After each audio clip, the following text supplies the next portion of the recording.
ወይ እንደዚህ አይነት ነገር ስታወራ ምናምን እያሉ ነበር። ምን ችግር አለው ታዲያ እንዴ? ምን ችግር አለው? የሴት ላይ ጉዳይ ላይ ነኝ አለች። ያለችበት ምክንያት ደግሞ የራሷ ሪዝን ይኖራታል። እሱ ደግሞ ተቀብሎ አዎ የሴት ጉዳይ ላይ ናት አለ። ግን እናንተ አንዳንዶች አሁን እንደ መጥፎ ወስዳችሁ ኮመንት ላይ እንዴት እንደዚህ ምናምን አላችሁ። ኧረ ጋይስ እንሰልጥን እንጂ 21ኛው ሴንቸሪ ላይ እኮ ነው ያለ ነው። ምን ችግር አለው? እና ምንም ችግር አለው ብዬ አላስብም። ብዙዎቻችሁ ስታራግቡት ነበር። ኢቨን ቲክቶክ ላይ ሁሉ ቆርጣችሁ ወሳስዳችሁት ያልሆነ ነገር ጽፋችሁ ስትፖስቱ ነበር ማለት ነው። እሷ የሆነ እንትን ላይ ናት፣ ላይክ ማንስትሬሽን ላይ ናት ስላለ ማለት ነው። እና ምንም ችግር የለውም። አንተም ደግሞ በዚህ ልትጨነቅና ልትሸማቀቅ አይገባም ማለት ነው። ቡርክዬ ማለት ነው። በመቀጠል ደግሞ ዱባይ ሄደን ኑሮ ትንሽ ወደድ ይላል። ወደ ኢትዮጵያ ግን ቬሪ ኤክስፔንሲቭ እንዴ! ለምንድን ነው ውድ የሆነው? እለዋለሁ ዚስ ዱባይ አላለኝም። በጣም ውድ ነው ማለት በኢትዮጵያ ማለት ነው። በዚህ ሀገር አይ ቲንክ ኖርማል ነው በኢትዮጵያ። እና ጋይስ እንደሰማችሁት ነው። ዱባይና ኢትዮጵያ ብሩን አንተ ዱባይ ላይ ሆነክ ብሩን ወደ ኢትዮጵያ ቀይረክ እየመታ ከሆነ የምትጠቀመው ብሩክ የምሬ ነው ምልክ ዳቦ አትበላም፣ ዳቦ አትበላም። እኔ ልክ የሆነ እቃ ስገዛ ማን ነው እስኪ በኢትዮጵያ ስንት ይሆን ብዬ ስመታው ሳስበው እላለሁ። አስባችሁታል? አንድ እንጀራ እኮ እኛ የምንገዛው ስንት ነው? እኛ የምንገዛው እኔ ያለሁበት ሀገር ላይ አንድ እንጀራ እኔ የምገዛው 5 ብር ነው። 5 ብር እኔ ባለሁበት ሀገር ማለት ነው የኛ እኔ ያለሁበት ሀገር። ወደ ኢትዮጵያ ግን ስቀይረው ያንን ብር ግን አስባችሁታል ስንት ብር እንደሚሆን? ወደ 800 900 ብር ነው የሚሆነው። አስባችሁታል? አንድ እንጀራ 900 ብር ነው የምንገዛው፣ ወይ 950 አንዳንዴ ሲጨምር እስከ 1000 ብር ማለት ነው። ምን ልላችሁ ፈልጌ ነው፣ አንድ እንጀራ 1000 ብር ነው የምንገዛው፣ ደረቅ እንጀራ ማለት ነው። ስለዚህ አንተ ምንድን ነው ማድረግ ያለብህ? ቢያንስ እንኳን ማለት ነው ቢያንስ እንኳን ልትዝናናን የመጣከው እንዳትጨናነቅ ፈታ ነው ማለት ያለብህ። ወደ ኢትዮጵያ እየመጣክማ ሂሳብ እንዳታወጣ። አይኖ በጣም ውድ ነው፣ በጣም ውድ ነው። ምንም ቃላት የለኝም ለውድነቱ ለመናገር ምንም የሚያሳምን ቃላት የለኝም። በጣም ውድ ነው። ግን አይዟችሁ፣ የሚቸግራችሁ ነገር ደግሞ ካለ እንዳትጨነቁ፣ እኛ አለን። ያለ አግባብም እንዳታጠፉ። በአግባቡ ግን በጣም መሄድ ያለባችሁን ቦታ ስለሄዳችሁ ለመዝናናት እስከሆነ ድረስ፣ በዛ ላይ ደግሞ ዱባይ የቱሪስት ሀገር ስለሆነች ነው ነው እንደዚህ ሁሉ ነገር ውድ የሆነው ማለት ነው። እንዲሁም ደግሞ ኢትዮጵያ ደግሞ ታውቃላችሁ፣ አሁን ኢትዮጵያ ውስጥ ብር የለም እንጂ የምሬን ነው የምላችሁ ኑሮ በጣም ርካሽ ነው። ኢትዮጵያ ውስጥ እኮ አንድ ዳቦ አስቡት፣ አንድ ዳቦ ስንት ብር ነው የሚገኘው? 10 ብር ቢሆን አንድ ዳቦ። ዱባይ ግን አንድ ዳቦ ለመግዛት ስንት ብር ነው የሚወጣው? 8 ብር፣ 8 ድርሃም፣ 7 ድርሃም። አይዶንት ነው ዱባይ ያላችሁ ጻፉልኝ። እኔ ዱባይ ስላልሆንኩኝ ነው፣ ሊሆን ይችላል ብዬ በግምት ነው።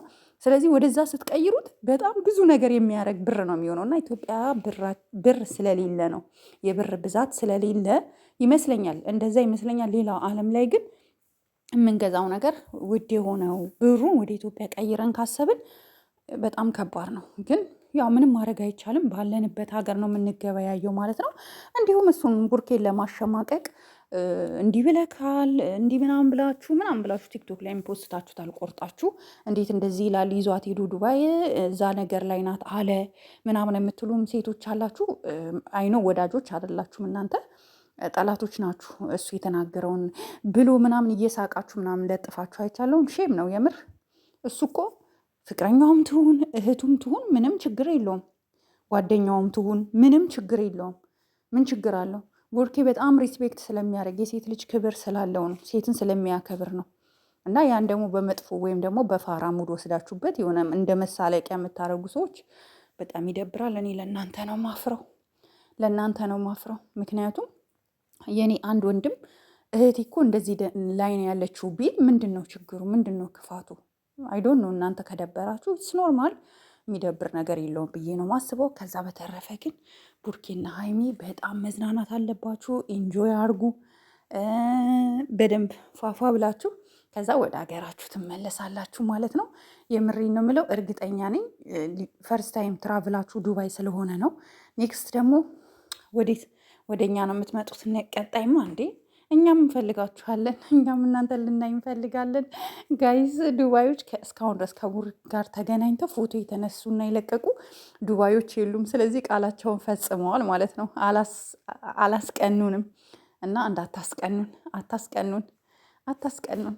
በቃ እና ውርኬ አይዞክ፣ አብሽር፣ ምንም ነገር በዚህ ልትሸማቀቅ አይገባም። እንደዚህ ስለ ሴት አልክ ምናምን ምንም። ይኸውልህ አንድ ነገር ልንገራችሁ፣ ለሁላችሁ የሚጠቅም ነገር ማለት ነው። አንድ ሰው በጣም የሚወዳችሁ ሰው ካለ በጣም የሚወዳችሁ ሰው ካለ ያ ሰው ምንም ብታጠፉ፣ ምንም መጥፎ ነገር ብትሰሩ፣ ምንም ስህተት ብትሰሩ ስህተታችሁን ነግሯችሁ እንድታረሙ ያደርጋል እንጂ አይጠላችሁ። የሚጠላችሁ ሰው ግን ማለት ነው የሚጠላችሁ ሰው ግን በእግርክ እንዳትሄድ ብላችሁ ብታዝሉት፣ ጫማ እንዳታረግ ብላችሁ ወርቅ ጫማ ገዝታችሁ ብታለብሱት፣ በእግርህ እንዳትሄድ በመኪና ሄድ ብላችሁ መኪና ውድ መኪና ገዝታችሁ ብትሰጡት፣ በፕሌን ተዝናና ብላችሁ ፕሌን ገዝታችሁ ብትሰጡት፣ የማይወዳችሁ ሰው አይወዳችሁም። ሶ ይህ እንደዚህ ይሆናል አይደለ? እናንተ እንድትሸማቀቁ ምናምን የተለያየ ነገር ቪዲዮ እየሰሩ ምናምን የፖሰቱት ቆራርጠው አንተ የተናገርከውን አንተን የማይፈልጉ ወይም ደግሞ ለአንተ አንተ የማትመቻቸው በቃ ሲያዩክ ደማቸው የሚፈላ ሰዎች ናቸው። እንደዚህ አይነት ሰዎች ደግሞ በምድር ላይ አሉ። ምንም ማድረግ አይቻልም። የማይወዳችሁ ሰው መቼ ምንም ብታረጉለት አይወዳችሁም። እና ለዛ ነው አንተ ከቃልክ የወጣውን እቺ ምን ችግር አላት ትንሿን ነገር አካብደው ወደ ሚዲያ አምጥተው እናንተ መልሳችሁ መልስ እንድትሰጡበት ያደረጋችሁ ማለት ነው። እና ይህንን ኢግኖር አድርጋችሁ እለፉ ነው የምለው። ጋይስ ወዳችኋለሁ፣ አከብራችኋለሁ። ዛሬ በአዲስ ቪዲዮ እንጠብቃችኋለን። ቡራና ሀይሚ ወደፊት ፏፏ ብላችሁ ቶሎ ወደ ሀገር ተመለሱ። ደግሞ ኢትዮጵያ ቶሎ እዚሁ እንዳቀሩብን እንዴ እንፈልጋችኋለን። እኔ እንኳን ያው ኢትዮጵያ አይደለሁም፣ ግን ኢትዮጵያ ያሉት ይፈልጓችኋል ለማለት ፈልጌ ነው። እወዳችኋለሁ፣ አከብራችኋለሁ። ለዚህ ቤት አዲስ የሆናችሁ ላይክ፣ ሼር፣ ሰብስክራይብ ማድረጋችሁ እንዳረሱ። ሰብስክራይብ አድርጉኝ። ለምንድነው ሰብስክራይብ የማታደርጉ? ቪዲዮዎቼ ጋለሪ ላይ ገብቼ ሳይ ጂኦግራፊ ላይ ገብቼ ሳይ 70% ሰብስክራይብ ያላረገኝ ሰው 90% ሰብስክራይብ ያላረገኝ ሰው ነው ቪዲዮን የሚያየውና ሰብስክራይብ አድርጉኝ። አትከፍሉበት፣ ምን ችግር አለ? የምር ሰብስክራይብ አድርጉኝ እና ወዳችኋለሁ፣ አከብራችኋለሁ። ሰላም አሉልኝ። ባይ ባይ።